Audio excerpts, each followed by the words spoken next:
All right, ladies and gentlemen, if you haven't heard about Anchor, it's the easiest way to make a podcast. Now, please let me explain. Here's why. Number one, it's free.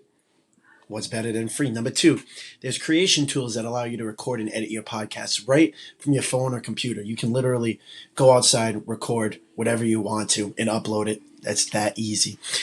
Anchor also will distribute your podcast for you so it can be heard on Spotify, Apple Podcast, and many more streaming services. Here's another great point. You can make more money from your podcast with no minimum listenership. Okay, you can make as much money as you want, and there's no minimum on how many listeners will need to listen to it.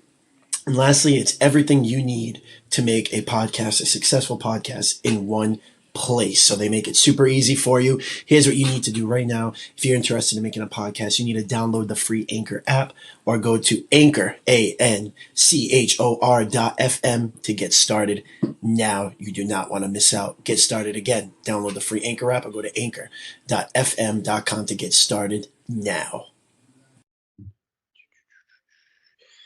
Ladies and gentlemen, welcome in. We are here on the Studs podcast. Just one stud today. Well, a studette. We got a special guest today. This is Mike. Hope everyone is staying healthy, especially today with the big news, which we'll touch on in a couple of minutes. First of all, you can check us out on the Anchor.fm platform /Studs podcast. You can make a donation if you like. Share us. We're on Spotify, Apple, Google, Overcast,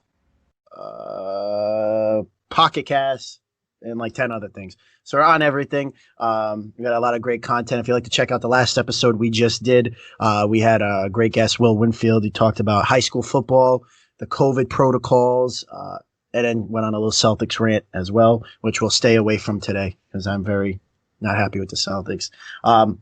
And we're going to introduce our special guest today. We have Jennifer Ebbett. Now, I've known her since I was, I think, 12 years old, 13 years old. Yeah, 13 years old. It's been a long time. One of the most supportive, and I said the same thing about Will last week, one of the most supportive people. She'll support you through everything.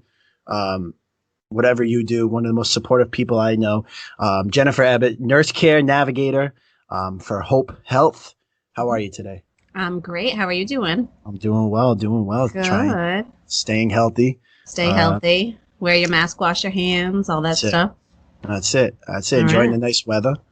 Good. This is the best weather. I've been waiting all summer for this weather, so very happy. Before we continue, what's your favorite, a random question, what's your favorite fall activity?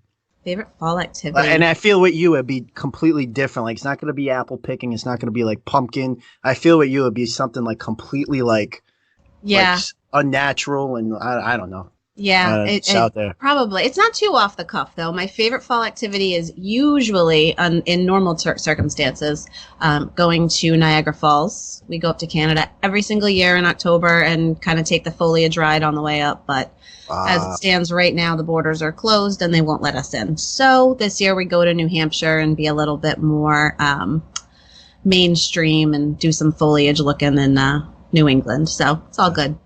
Yeah, it's all awesome. good. That's awesome. Yeah, nothing. One of my favorite fall activities is just sitting on a Sunday and watching Red Zone all day. NFL. Yeah, that's what happens in our house regardless, no matter what else is going on. Is this your favorite season? This is my favorite season. Oh, yeah, me too. I love it. It's just, it's refreshing. It's awesome.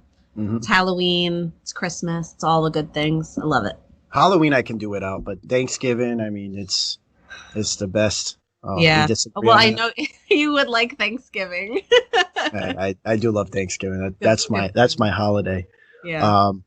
Well, let's get into it. Obviously, we've been planning to meet for about a week now to talk about healthcare and stuff. And obviously, we had the biggest news coming out at 1 a.m. when I looked at my stocks, and luckily I was selling already, so I didn't lose anything. I gained. Not a good plan.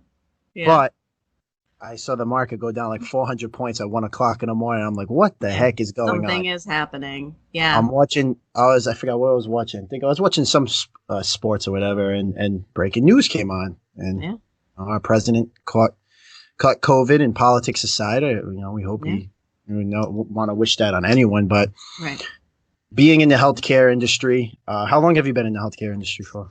So I have been a nurse since 2012. And I've been a hospice nurse basically since day one. I went actually to nursing school because I knew I wanted to work with quality end-of-life care and hospice care right from the get-go. So I was really, really lucky to fall into it very early on in my career.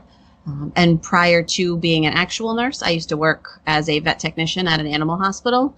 And was always the go-to person for dogs and cats and loves little furry things at the end of their lives. So I kind of felt like this was a niche for me. So that's where I landed.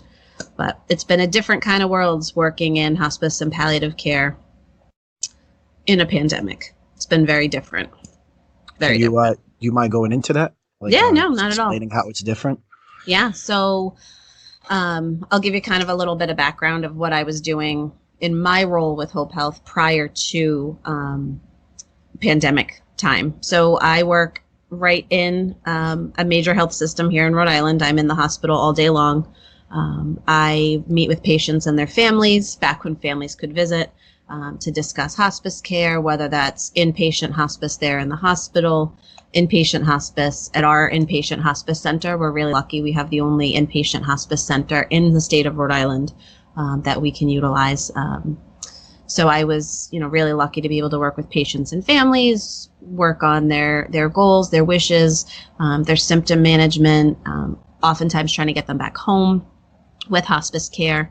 And I was also sort of a support person for that hospital as well. So if they had issues or concerns, education needs regarding, hospice and end-of-life care, an acute care hospital, you're not going to have staff that are well-skilled in that stuff. So I'm there to be an all-around support person.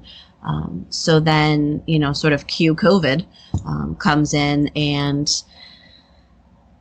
quality at the end of life kind of falls by the wayside, right? Because everyone's just trying to get through and see their loved ones, save their loved ones. We're learning as we go. I mean, when you're dealing with a novel virus like this, it's not the same as dealing with a flu outbreak or an outbreak on a cruise ship, that what that germ is, what that bug is, what to expect.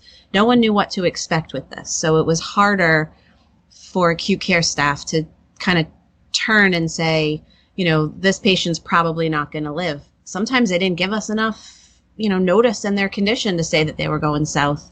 So it was really complicated. So we went from sort of quality focus on end of life of people being comfortable and supported and their families being supported to, people were dying much faster than we had control over. And people were dying alone. There's so much, and you can go on the media and you can see everyone, says their personal opinions on what they think this pandemic is really like in healthcare. People are getting hit by cars and we're calling it COVID, and, people aren't dying, they're just getting sick and they go home. We don't know what the lingering effects of this are going to be, and we didn't know what the conditions would be like of these people coming in the hospital. Just at the beginning of the pandemic, New York was scrambling for ventilators, and then we started getting all these people on ventilators, and then all of a sudden we're like, the people on ventilators are doing worse, so now we don't support them on ventilators. So we had to learn as we went, and people were, like I said, they were dying isolated and away from their families, and the families couldn't come in and see them, and it was absolutely heartbreaking and such a challenge. Because a lot of these patients. Yeah, no, what I was going to say is starting my position at the hospital, patient transporting, these visitors only have literally 2 hours. I'm assuming it's the same in Rhode Island, but at Merriam, it's 2 hours, 11 a.m. to 1, and then 5 to 7. Yeah. And once 5 o'clock hits, you see the scramble of people trying to get in here. Yeah, and the line that starts an hour in advance. It's crazy. Mm-hmm. And it'll be 8 o'clock, 9 o'clock. I work a little bit later, and just going by these houses, the rooms, just going by them and seeing just people. You can see a lot of them. You have no one there with you. You're so alone, and being a transporter, and a lot of what everyone does transporting, and even the nurses too. I feel like it's an added responsibility for, them. Yeah. What you do, even something, a lot of people think transporting is a little bit, that's a low level. I mean, transporters make they add flow to the hospital. We can't do our job. Yeah, we can't do anything in a hospital without every single piece of the puzzle moving together.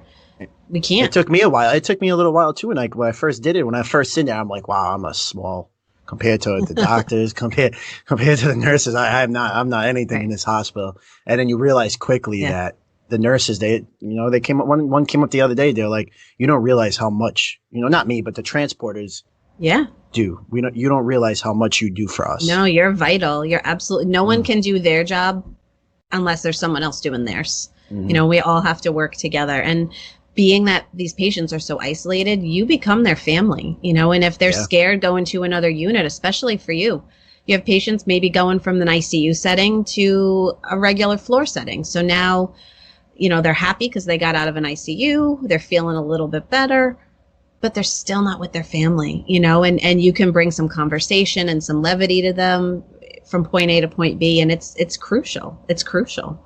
So thank you for doing what you do. Cause I don't see, everybody lining up to run heavy beds of patients all around the hospital. So you're doing a big thing for all of us. It's awesome. No. And the bigger thing too is like, I wanted to do that, obviously a big move in my life, but I wanted to do that because when as a transport, when we're transporting these patients, whether it's to, a CAT scan or an MRI or just getting them to their bed, you have to make them feel comfortable, and you have to build a relationship with these patients to make them feel better because they don't have their family by their side. And that's been the biggest thing. And the nurses, transport, everyone, doctors, that's just another added responsibility. Like I said, that you have to make these patients more now than ever before feel comfortable, feel comfortable with what they're not alone, staying there and not alone. And if you've ever been a patient, if you've ever been in the hospital or even sat in the ER for a while, if you've ever been a patient, even before all this pandemic, it is scary and it is isolating. And even if you're in healthcare, the people around you are saying stuff you don't understand. It's scary. But sometimes you have your family that's in there at your bedside, or, they're coming in later and you have that support. Some of these folks don't have that, and they're in there by themselves, and they're people, a patient in a hospital is a person on the outside. So we have to remember that and really support them. And to flip it too with these nurses, like I've been learning a lot about the emergency room and working in there. And to flip that, the nurses are people too. The people at the front desk are people too. They don't make the rules. So we just follow them. Yeah. And a little bit more understanding sometimes. It's such a different time right now where I wish nurses, especially nurses who have to tell a parent, it's time to leave. You can't be here. I'm sorry. You got to go home, call this number. A little more empathy towards that, knowing that they didn't make the rules. They didn't create all this. We're just all trying to get through and keep ourselves healthy and safe so we can continue coming to work and taking care of our patients, keep family members of loved ones healthy. It's not going to make anyone feel better if their loved one ends up in the bed in the room next to them, we got to keep everyone safe and healthy. But I'm glad you said that though, because that's a big thing right now. And even now where we have those two areas of visiting hours, and a lot of hospitals have opened their doors to some degree. When we were at the height of this, there was no visitation. It didn't matter. It didn't matter. So there were people that were, standing in the driveways of the hospitals with signs, hoping their loved one could see it through the window. It is an actual truth when people tell you that they watched their loved one die over Skype. That is an actual truth that happened, and it happened by the thousands in this country. I'm willing to bet. I've seen it. I've held that phone. It is. I don't think anyone can prepare themselves for what it looks like watching a family say goodbye to a loved one in this format. No. It is not real life. It does not feel like real life, and it is heart-wrenching. So the fact that we even have these little pockets of visiting hours now, it really is, it's making some difference. It's not anywhere near what it should be, but it's making a difference. How much longer do you see this in terms of limiting visiting? Do you see it going away again for a short time, or do you see it getting any extended? I think that we're still looking at an extension because we haven't seen what things are going to do through all seasons. You know, we have flu season coming up. Kids have been back to school. You know, numbers are creeping, but, you know, how are we going to respond to those numbers? We have a little bit more information now on what this virus does and how it affects people. So, you know, we have more information, and that's what we didn't have when this all started. It was, we were getting what we could from around the globe, but how reliable were some of our sources? So we had to kind of learn it on our own, but we have a little bit better handle now.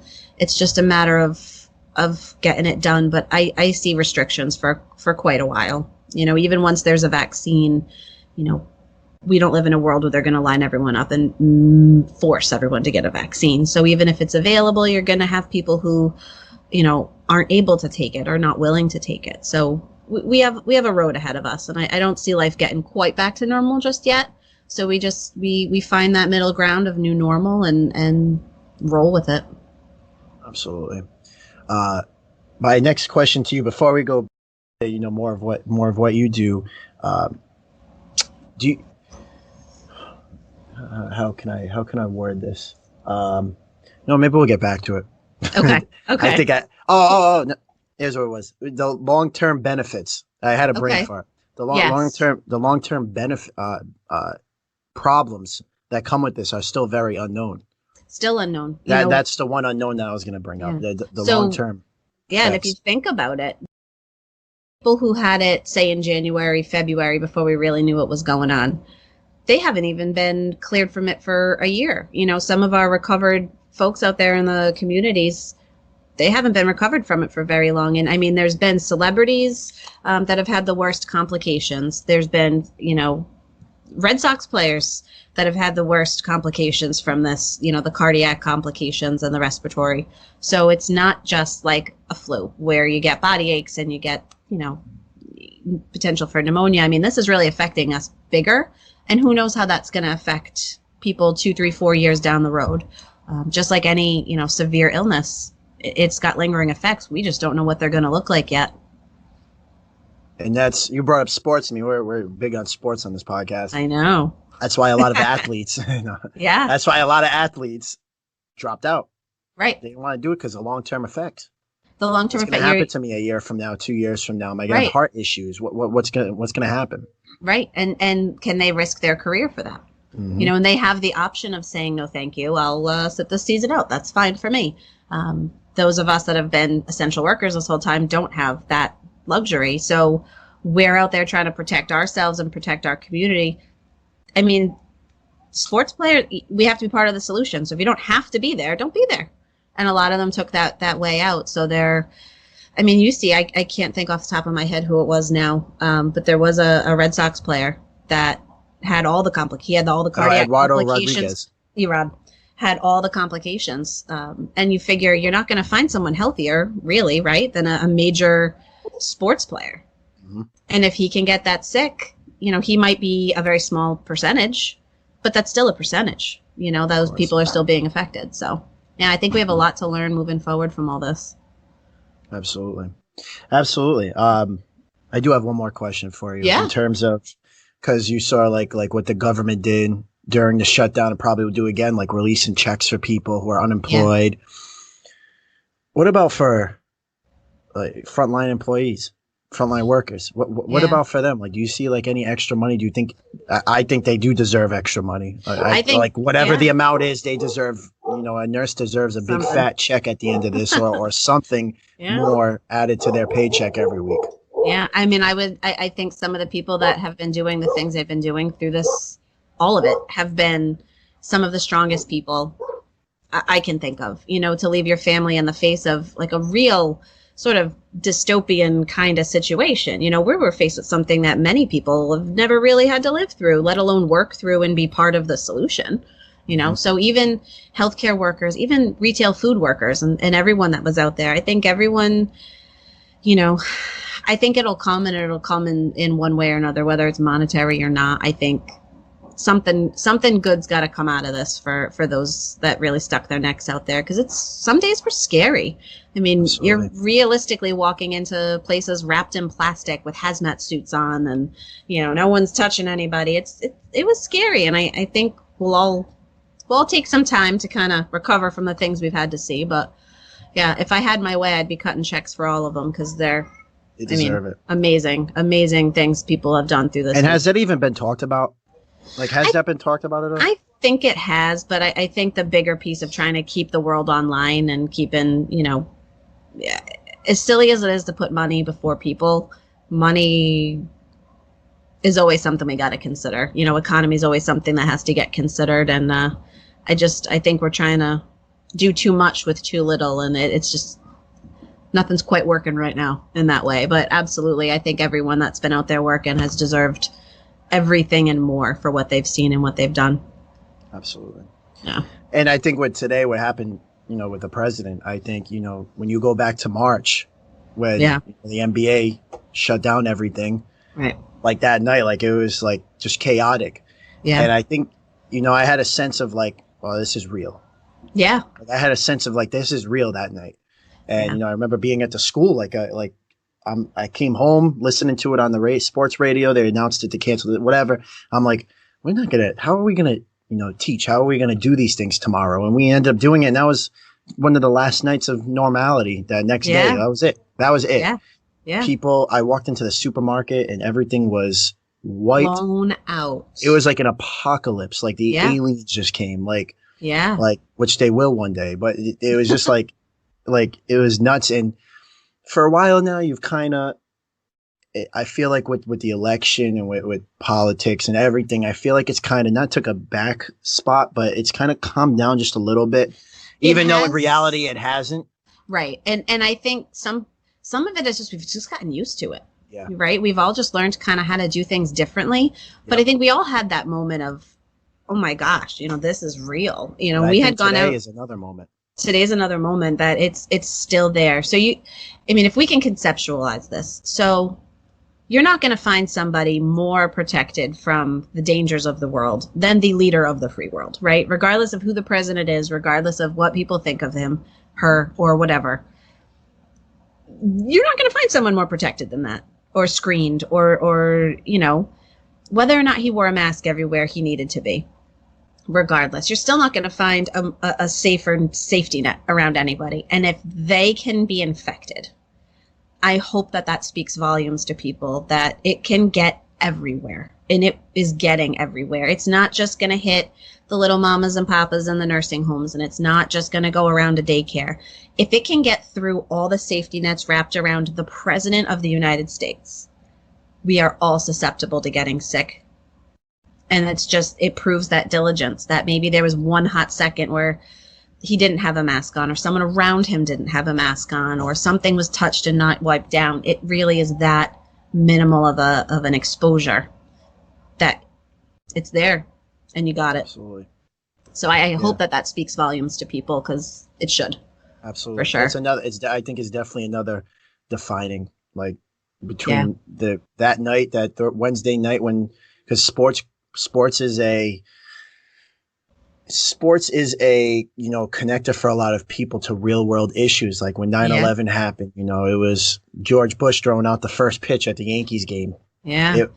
When Osama bin Laden was killed. Yeah. That was during the middle of a Phillies game.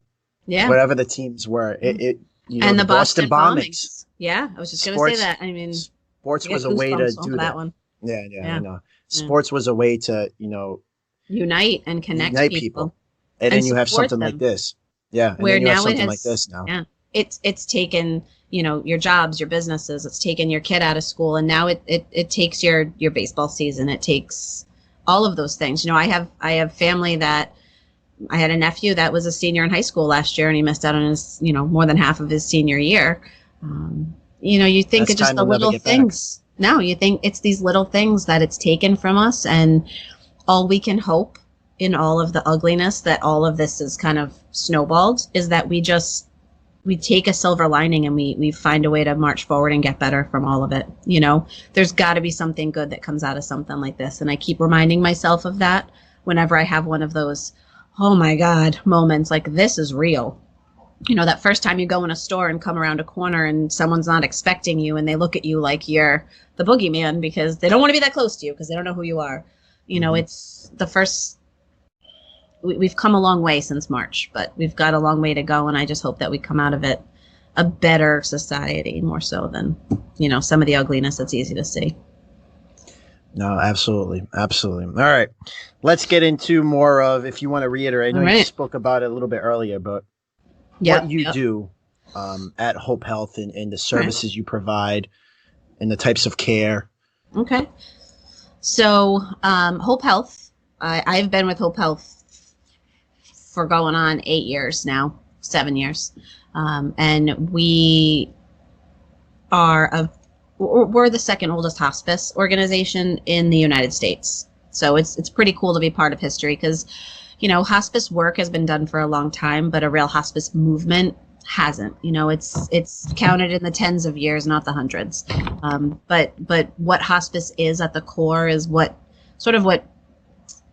I always think of wartime nursing always was. You identify when you're at a point where you can't get better, and you have someone there who's making you comfortable and telling you all the wonderful things that you've impacted the world before you leave it. So it's really an honor to do end of life work, and I think our agency does phenomenal work, especially seeing that the stories that have come out of this pandemic have been just amazingly moving, the things we've been able to do for people. So, I see it more of at the acute level, being in the hospital, and coordinating all these patients and their families into, hospice care. I'm lucky too that I get to coordinate some people into one of our home care programs because they're not at that point in their lives, and we want to get them better and stronger and, recovered. So our home care teams are fantastic too. But hospice, it's just a special thing that I think has been growing and growing for a long time. And every year the need is greater as our population ages and as this pandemic rages on.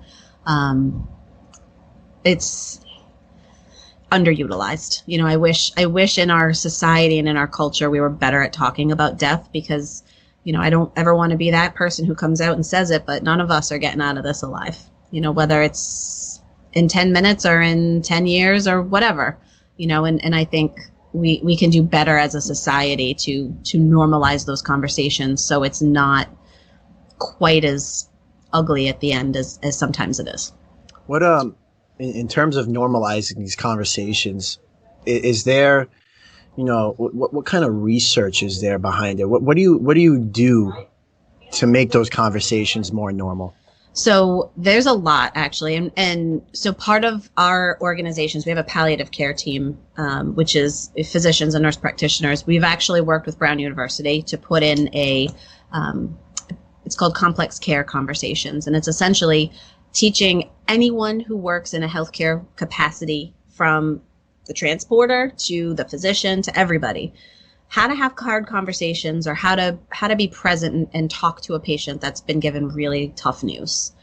So that's something that we as an organization offer the community. But bigger than that, there's lots of things out there, lots of movements and resources try to help people have these conversations. One of them is my favorite thing in the world, and I'm going to plug it because it's on Amazon, is the Death Deck. And it's basically a board game.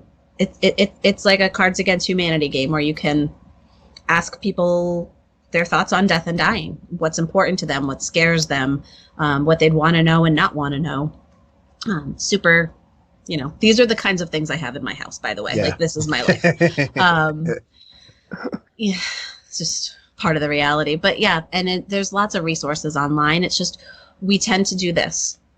When it's death and dying, it's considered negative. We don't talk about it because, don't talk about it. I'm not dying. I'm fine. But then when, your health starts to take a turn, that's not the first time you want to talk to your families, and your loved ones about what's important to you. Some people are okay fighting through pain and hospitalizations and really being, going out fighting, which I'm never a big fan of this fight kind of a thing, because I feel like it always sets us up to, if you fight a disease and you lose, it just feels kind of defeating, right? But if we honor that time of that fight and kind of look at it a little differently and really take back the driver's seat and decide what's important for us faced with something like that, it takes the sting out of it. You know, if you can have a conversation with your family and prepare them, hey, if I ever get sick and I can't really make decisions for myself, this is what's important to me. You know, this is what matters to me. I don't think there's any time that's too early to have that conversation. I've lost very close friends very young. My, family very young. I will say from personal experience, the best gift I ever received was my mom always being very open and honest about what she would want when she died. You know, I don't want an open casket. I want to, this is my outfit's in the closet whenever, that's what I want to wear. You know, she was always very clear with what she wanted. And then when we lost her, it was, okay, all those things are known. We just do them and bond as a family. You know, I see so many families struggle because they have no idea what their loved one would have wanted for decisions. Do they want a feeding tube? Do they not? I don't know. I don't want to lose her, so I want to hold on to people forever. You know, there's a quality over quantity conversation that we tend to not want to have because science has given us so many options to live forever. People don't want to say, Goonies never say die. We don't want to say that either. And it's hard to start that conversation when things are dire. It's preparation. It's preparation. And that is sort of the defining characteristic of what palliative care is. So hospice is when we know there's a diagnosis where there's no more treatments. We know that the prognosis for that patient, their life expectancy is, probably around 6 months or less. Palliative care can come in much earlier than that when you have someone who's got just a chronic condition, whether it be cancer, heart disease, something along those lines, really bad COPD. You start having those conversations early of, this is a tough diagnosis. We don't really have a cure for it. So you're going to be living with it. And what's important to you, should this not reach a point of recovery that we both wish for? Starts people thinking of, well, geez, I'm not going to live in the hospital. I want to be home with my family. Or to hell with it. I want to fight on and stay in the hospital and do what I have to do. If I go down on events, then I do. Not everyone's wishes are the same, and we just have to honor them and know them sooner. Because then it gives you back some power in your healthcare decisions. So that kind of brings up the next thing, the 5 wishes. Yes. 5 wishes document, and yeah. I got it right over here, and if I can, and you have it right there. Yeah, that's an example one already done, right? So this is one we order them and have them to hand out to our patients and families. I'll bring them to doctors' offices. I'm not afraid to say that when in the early part of this pandemic, I mailed these out to my family because I said this is a gift that I want you all to give your families. It's cool. So we'll kind of take a back step. Advanced directives. So like a power of attorney, that kind of thing. So someone you appoint through a legal document that you can print off the Department of Health website for your state, basically saying, if something happened to me and I couldn't make my own decisions, I want, my husband to be my healthcare decision maker. I don't want to be resuscitated, or I do want to be resuscitated. That's kind of like the black and white version. This one puts your words into your wishes and allows your family sort of a blueprint of what you would want if something were to happen to you, or what you want for your services after you die. It's really cool. And I've seen families of patients that have filled these out just be able to read it and laugh. I've had a patient that filled out the section of organ donation. Would you want to donate your organs or not, and why? And hers was, I want to donate my organs. I want to help anyone I can if I'm not living anymore, but please make sure I'm dead first. So those things it's funny, it's in their voice, it's in their handwriting. It's a very human, very connective way for families to help make these really awful, hard decisions.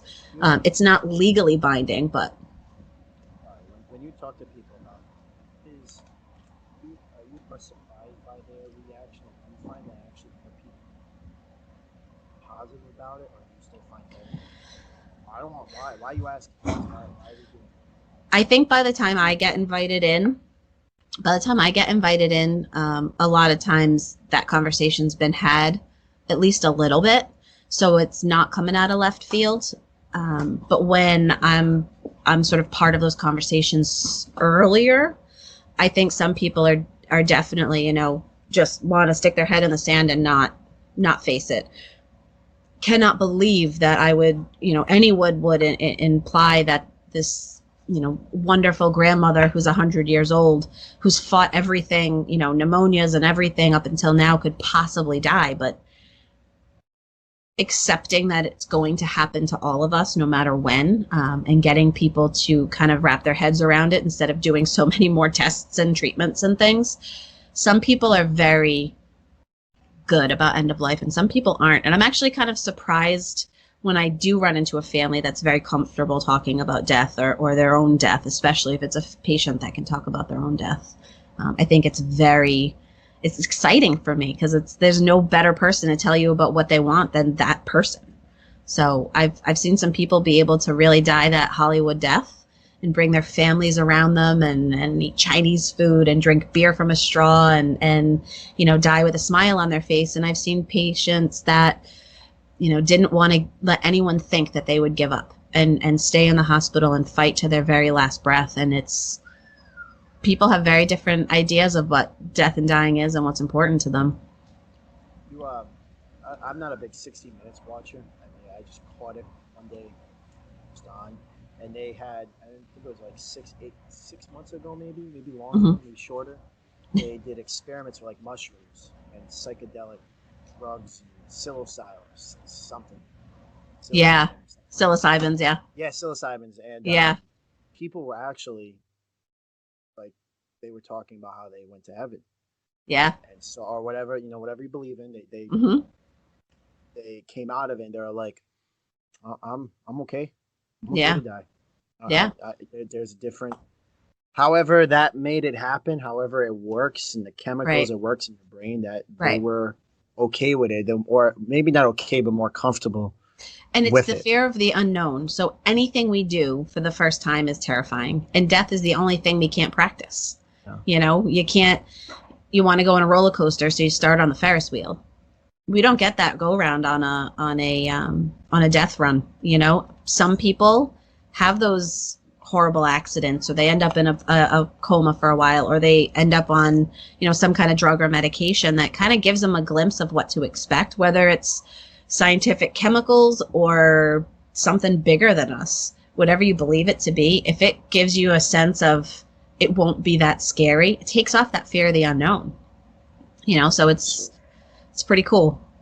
It's pretty cool. And what you do is definitely the best way to prepare everyone for that, because that's the big word, preparation. It's prepared. Preparation.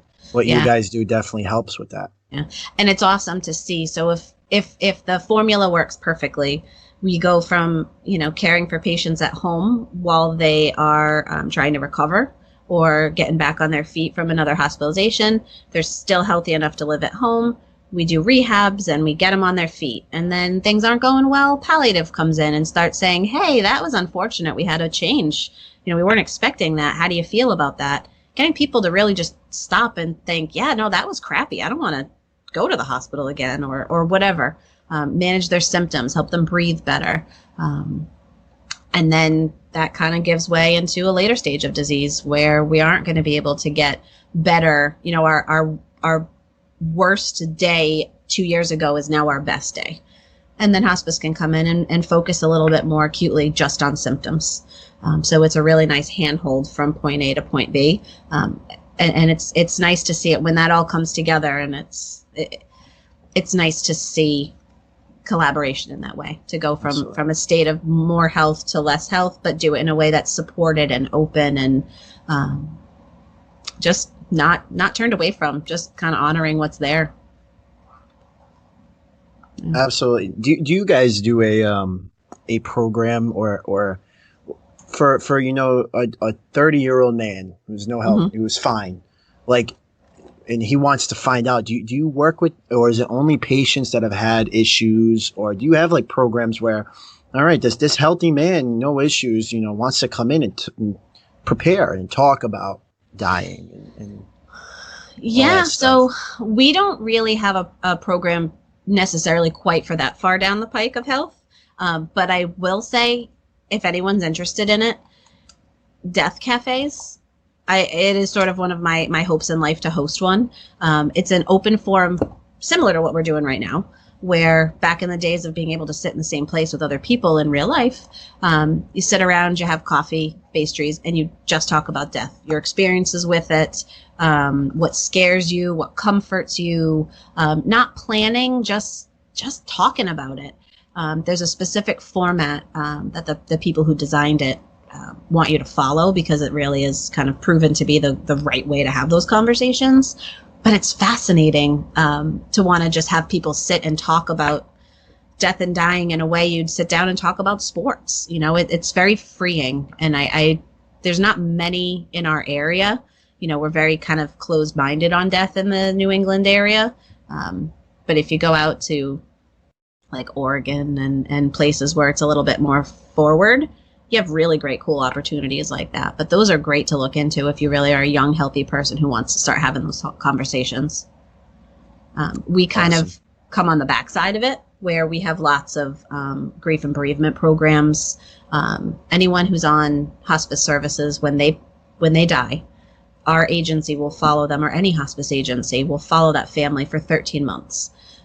13 months because sometimes you don't know until the first anniversary of that death rolls around that you might not be okay and need a little bit more support. So we're available to patients' families, anyone who loved them, to support them in the grief and bereavement world after the fact. We also have things like Camp Braveheart, which is a grief and bereavement camp for children who have experienced loss, and not just patients that we've cared for. Anyone in Massachusetts, southeastern Massachusetts and Rhode Island, any kids, you know, that have experienced loss can come to that camp. And I was lucky enough to volunteer at it last year, and it is awesome. You know, the activities they do, they just allow kids to be kids, but then kind of sneak in these little ways for them to bond through their losses. It's fantastic. Can you send me those links? You have any links to those? Yeah, I'd love to share that. Lots of links. I've got lots of links. Yeah, I'd love to share that. We've got virtual education now I can send you links for. Anyone who's social work or nursing that wants to watch this and take note. We have virtual education that actually gives you CE credits towards your licensing. So we like that. But I'll send you all kinds of links. But Camp Braveheart is just, I've always loved it, but seeing it in action was very, very special. Very cool. And where's that held? So we hold it. It's moved around in the last couple of years. It's usually at like a YMCA summer camp setting. So kids can do sports and activities, and then kind of sit down in small groups and do more of that bereavement focus work. This year, unfortunately, we had to go to a virtual platform, like everything else. But it was still really successful, and we found ways to still be able to support these kids, which was the whole idea. So. It's very cool. Yeah, definitely send me those links. I'd love to post them up. Yeah. On our page. And I'm sure just by you saying that, there someone might feel a little more, and listening to this podcast, someone might feel a little more comfortable now, wanting to talk about this, wanting to maybe prepare, wanting to become more comfortable with this. So that definitely helps. I'd love to play games right now. Okay, let's play games. I understand you got a game. I got a game. I got a game for you too. It's going to be totally out of the thing. But before we get into it, I'd like to share. And I'm going to share this upstairs too. Upstairs. Oh man, I can't talk today. I'm going to share this up in the link. I found this before we did the podcast. It's nursingworld.org. When we were talking, giving frontline workers more money, which they deserve. Yeah. Especially nurses, especially doctors, people on the line, especially you. Yeah, everything. My heart goes out to the respiratory therapists in the world, because of all the things in nursing I can handle, which is basically all of it except, like respiratory gunk and goo. They have just been up to their ears in it with this pandemic. So like all power to the respiratory therapy teams. Absolutely. Absolutely. And you can, I'll share the link. It's nursingworld.org/foundation/donate. It's a foundation that raises money for nurses. And it's direct to so financial support. We rely on donations. So you do direct donations. You can honor a nurse. So if you know a nurse that's just gone above and beyond, That's awesome. Yeah, so it's I'll definitely share the link up above in the description. But let's play a little game right now. So what do you got for me? All right, so let's do. All right, let me see. I had a thought, but now I want to change it. So hang on. All right. So this kind of talks a little bit about what we've been talking about. So the question to you is, you're diagnosed with a serious cancer. You want your doctors to A, lay it all on the line, tell you every single piece of stuff that you could possibly know about your cancer and what to expect. B, just focus on the next step, just what comes next and not to overwhelm me. Or C, talk realistically to my loved ones, but stay optimistic with me. So basically tell everybody else the truth and then let me live through my rose-colored glasses. Can I do A and C? I think that's okay. I would love to know everything. I'd love to know everything, and then I'd love to be optimistic at the same time. Yeah.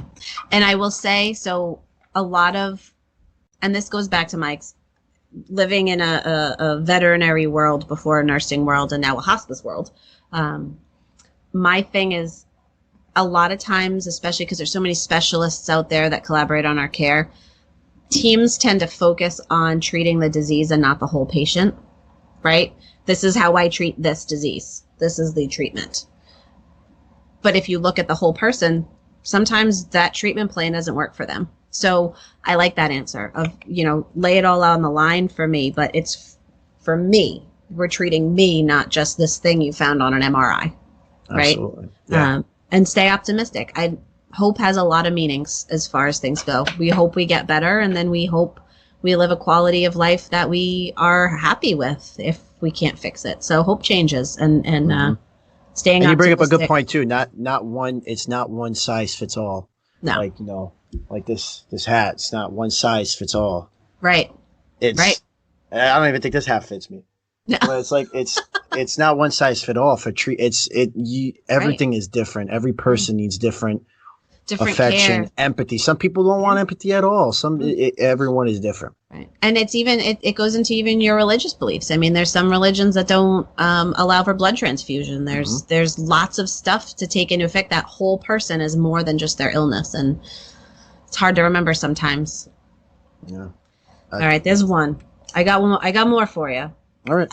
So what keeps you from talking more about death? Is it anxiety and worry about my own demise? B, it stirs up too much grief from my prior losses? Or C, nothing. I accept it and talk about it pretty openly.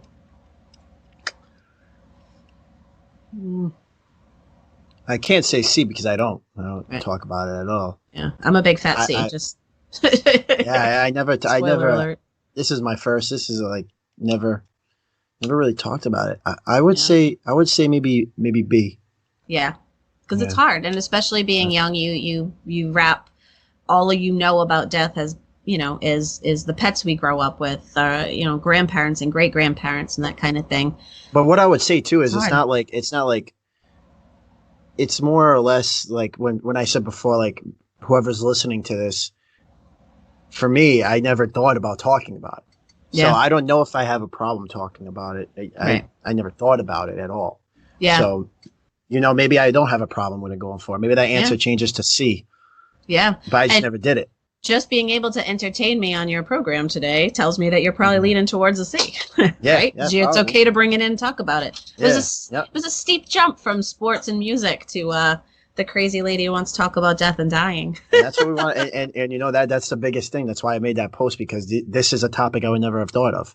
Yeah. Maybe working in the hospital, and I would love to talk with nurses and it's definitely something I want, but we want to talk about everything on here. And this is definitely, and that's why, we made a post like that. We're going to continue to do that. That's what we want on here. We want these conversations. Yeah. And I think we want different conversations. I want I want to do a podcast about aliens, complete aliens. That'd be good. And I want to find people who are willing to come on here and talk about, alien encounters. Yeah. If they ever have one, I would love that. I'd believe everything they say. But I'm just That's kidding. But awesome. it's a different topics we would love to talk about. Yeah. All right, no, let's that's do awesome. let's do a couple more, and then All I'll right. play my. Yeah. All right. What scares you the most about dying? Is it fear of the unknown, the pain of the process, or it happening too soon? A and C. Okay. I'm not afraid of the pain. I agree with you. I think the pain of the process, I have faith that my family wouldn't let that happen, especially knowing what I've done for a living. I think they would seek out the right people for me. Fear of the unknown, like we talked about, I think is totally valid because I don't know if there's someone waiting on the other side that wants to torture me for all eternity. I don't know. I'm sure you've seen all the Bill and Ted movies. And my personal thought, you haven't? I don't know what that is. Oh my God. No, that's your homework after this podcast. You have to watch Bill and Ted. All right. So way back when I was a kid, the Bill and Ted movies, there was a scene where they died and they went to hell. And, I know Angels in the Outfield. Well, I'll give you that, I guess. Yeah. But yeah. But no, this is your homework. You have to watch it because it put them in hell, and their hell was their worst memory. Just made 10 times worse, like Michael Bay worse. So if you had a fear of the Easter Bunny, the Easter Bunny. Michael Bay. Well, no, I'm saying he makes it big and explosive, right? So if your fear is the Easter Bunny, it is a terrible Easter Bunny, and it's chasing you for all eternity. And you just have to keep checking doors, and behind every door is another horrible thing from your life. And I thought, yeah, no, that makes total sense. That's hell. It's not fire and brimstone for me. So it's that fear of the unknown of, am I going to get chased by the Easter Bunny for all eternity? It's like Rocky V. It's like the terrible sequel. Yeah. Yeah. It's like Beverly Hills Cop 3. Yeah. And you're stuck in it for all eternity. Like you have to sit and watch all the worst reboot movies. Godfather 3, yeah. All of them. That's your hell. That's where you're stuck. I don't know any other bad sequels. Can't. Give me some time. I'll give you some. I'll think about it. All right, let's do one more, and then I'll play one more. my game. All right. This one's fun. Your bucket list. If you knew you'd die in 1 week and the money was no object, what 3 bucket list items would you check off your list? So if I knew I was going to, and let's just say you're going to die in a week, but this doesn't happen, but you're perfectly healthy for that week. So you can travel, COVID restrictions are lifted for you. You are in a healthy state for a week. What are the 3 things you do in that week?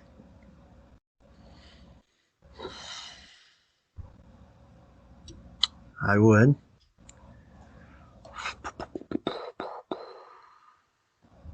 I'd go to Alaska. I've always wanted to go to Alaska. All right. Cruise around Alaska. I like it.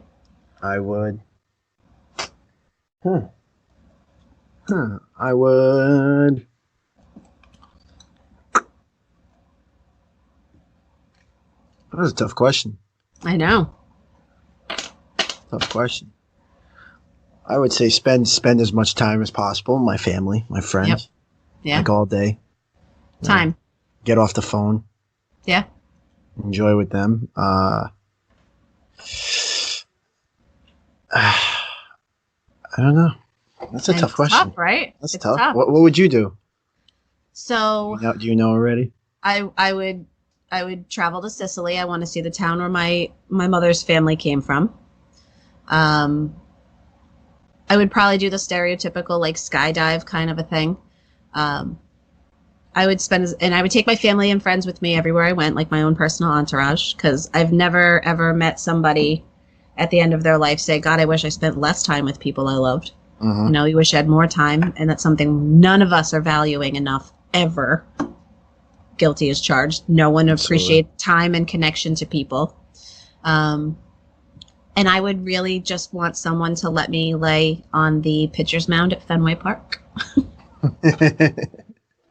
Just for a little while. Yeah. So I've touched the monster. I've been on the outfield, but they've never gotten to the pitcher's mound. And that's just, I want to see what it looks like. The view from the mound. The view from the mound. Nope. I'd love to sit courtside at a Celtics game. All right. That would be good. That would definitely be on that list. Yeah. But, all right. All right. So you have Let's flip it around. All right. I got a little surprise for you. We're gonna go into some music right now because I know someone here, or 2 people that I know, are very big Hall & Oates fans. All right. Yeah. And I will admit, I have become more of a Hall & Oates fan over the past year and a half Yeah. than I ever was before. Yeah. I'm embarrassed to say that my son, who started off this world liking all of my music, is now moved on. Yeah, he's like an Ariana Grande fan. I don't know what happened. It's very poppy. Yeah. Yeah, Is We what grow. it is, I guess. Yeah, Whatever. We grow. So I got a little Hall & Oates trivia. Oh yeah, I'm gonna bomb this. Are you gonna bomb this? I might bomb this. All right. Well, we got fun facts. I'm gonna turn them into question. All right. First question. We have Hall and we have Oates. Do you know which instrument Oates plays?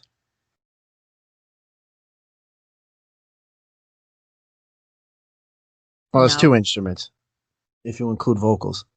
Okay, vocals, and I'm gonna just say guitar. That's correct. All right. Okay. All right. It seemed too easy. That is correct. Where was right. where was Daryl Hall born? And what country? I mean, country. What state? What state would you guess? I'm gonna say completely randomly, like Iowa. That is incorrect. It was Okay. Pennsylvania. Do you know what? I was actually gonna say Pennsylvania. Where are you? I don't know why. You Yeah, no, seriously, I should have gone with it. You should have went with it. I know. So they were born in. Well, he was born in 1946. So I'm assuming the Big Oates was born in the 40s too. Uh-huh. When did they start collaborating? When do you think they started collaborating? 1971. Ooh, was I close? That is incorrect. 1970. Dang it. You were close. It was close. You were close. How many records estimated do you think they have sold over their time? Records sold. 2.5 million. That's Total. it. Over their whole career. 20 million. All right, that's a little bit better. 40 million. You're 40 still million. incorrect. You're still All right, incorrect. yeah, I was way off. Definitely. Way Definitely. All right. Let's do. Well, I have a question back at you. Which one of them bit the other one's ear in a fight a couple years ago? Do you remember that? No. Okay. You're going to have to Google that one. One of them bit the other one's ear. I don't remember what happened. What? I'm telling you. What? I'm Googling it. That's awesome. I didn't know that. Probably Oates. Right, I would think so. Probably. All right, moving on. We have a couple more. Okay. In total, how many hits did they have on the Billboard Hot 100 over their career? 35. Ooh, so close. 34. Oh, I'm like one off on all of these. Yeah, you're wrong. You're wrong. It was Oates bites Hall's face, and that was in 2012. Actually, I didn't think it was that long ago. That's real. Wow. And the story sparks Man-Eater headline of the year. Sorry, I had to share it. That is dumb. Well played. Oh my god. Well played. How many? What year were they inducted into the Hall of Fame? That was more recent, I think. 2009? No, maybe it wasn't that recent. That is incorrect. Dang. 2003. Okay, all right. I was at least in the ballpark. I knew it was in the 2000s. 2003. Well, actually, you know what? If I reword the question, you said 2013. 2009, but I'll take 2009. 13. The Songwriters Hall of Fame was 2003, so I messed up. I gave you the wrong question. Rock and Roll Hall of Fame was actually 2014. So you were actually... All right, I did think it was recent. Not bad on that one. All right. All right, final one. All right, well, 2 more. Billboard magazine has Hall & Oates at what number on their list of 100 greatest artists of all time? Out of 100? Hot 100 kind of a thing? 44. Incorrect. Dang. 15. Really? That's pretty There's high, just so many good artists out Yeah, there. that's pretty high. That's a tough one. That was a tough one. Yeah. All right, last question. They are best known for their 6 number 1 hits. What are the 6 number 1 hits? Oh, God. I'm going to go with Maneater's got to be one of them, just for perfect reference. Okay. Am I allowed to cheat on Google? No. Nope. Um, I mean, I don't know if you are, so you can do whatever you want. No. I try to, I'll be honest. I don't know. You're going to have to throw them at me. I'm right. Told you I was going to be bad at this. Terrible. I know. Terrible. Rich It's Friday girl. afternoon. My brain is fried. Yeah, I know. Rich girl. All right. Rich girl number 1. Okay. Kiss on my list. Yep. Because you're kiss. Private Sing Eyes. that all night. Okay. Yes, Private Eyes. Of course. Their of best course. song. I Can't Go For That. Okay. No can do. Which I would say is probably my favorite song of theirs. Yeah, I like that Yeah. song too. I do. Yeah. So that I like it. Private Eyes. Man Eater Maneater. and Out of Touch.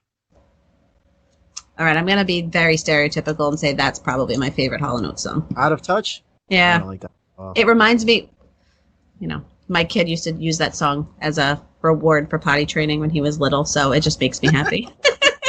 And I just said that on a podcast. He's going to kill me. Oh my god. That's hey, what's the what's like when you're a big fan of a group, like what's that one song that maybe everyone doesn't know that you might like? Do you have one of those with them or? No, not really. No. I would say mine. I mean, it's popular, but I don't feel like a lot of people play it. But like One on One. Okay. I don't know if you heard. All right. One. I have heard that. I have heard. Yeah. I like it. That's a good one. But Private Eyes for sure is definitely. Yeah. I hate the kick back that love. I hate that song. Oh yeah, no, I'm not a fan. Ugh. It reminds me of when I used to be in high school and we'd listen to like Late Rock 105 at night and listen to other people calling in to request songs, and someone always requested it, and it's just Is that not my Delilah? favorite. Delilah. And who's the other guy? I can't remember the other guy, but yeah. Art Spencer, maybe? Something like Sounds that. right. Sounds right. Yeah, not a big fan of that. But anyway, well, that was a fun 2 It games. was fun. Before we end it, any final thoughts on anything? Anything you'd like to recap?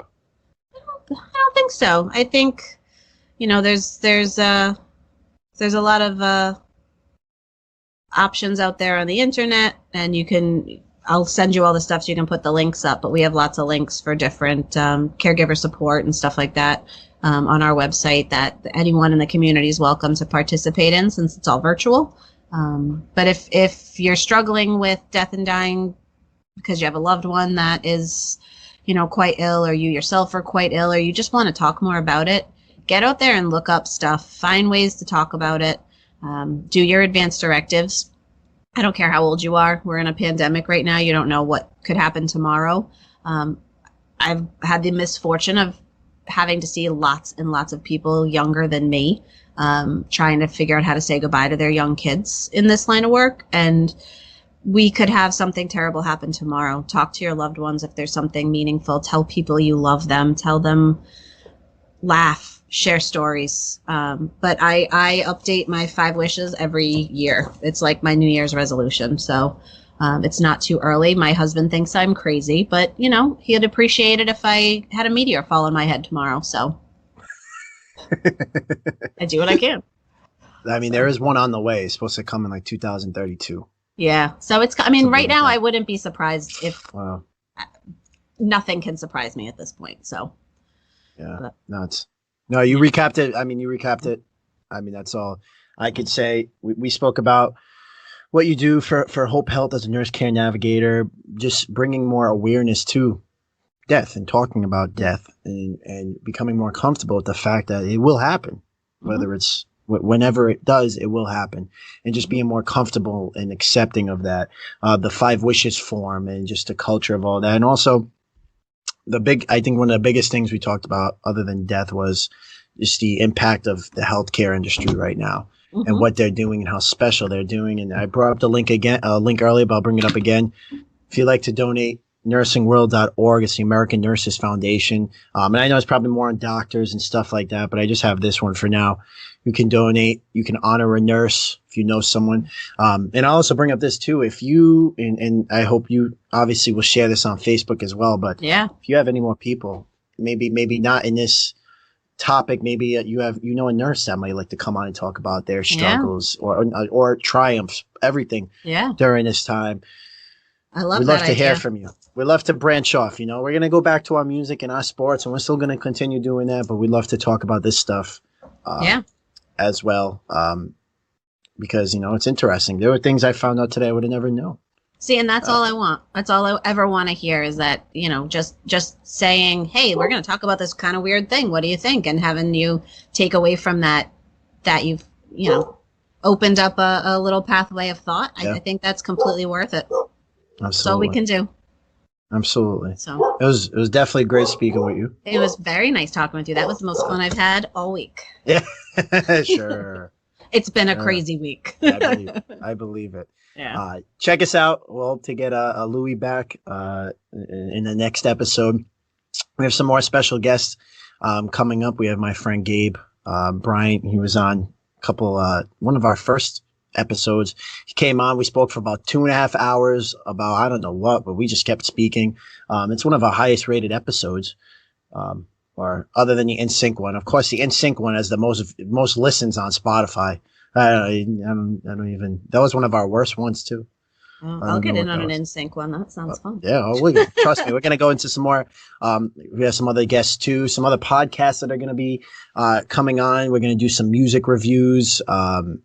So we have a bunch of exciting stuff coming up on season 2. Again, if you'd like to come on, especially the local, you know, if you have a business or a charity or you work at a local hospital or something, and you want to talk about what's going on in the world, we'd love to have you. Please go to anchor.fm.com if you'd like to donate to keep this podcast going, to support us, donate to the Nurses Foundation, all of that stuff. Look forward to talking to you guys and talking to everyone soon. Thank you very much. We'll see you guys later. Thank you.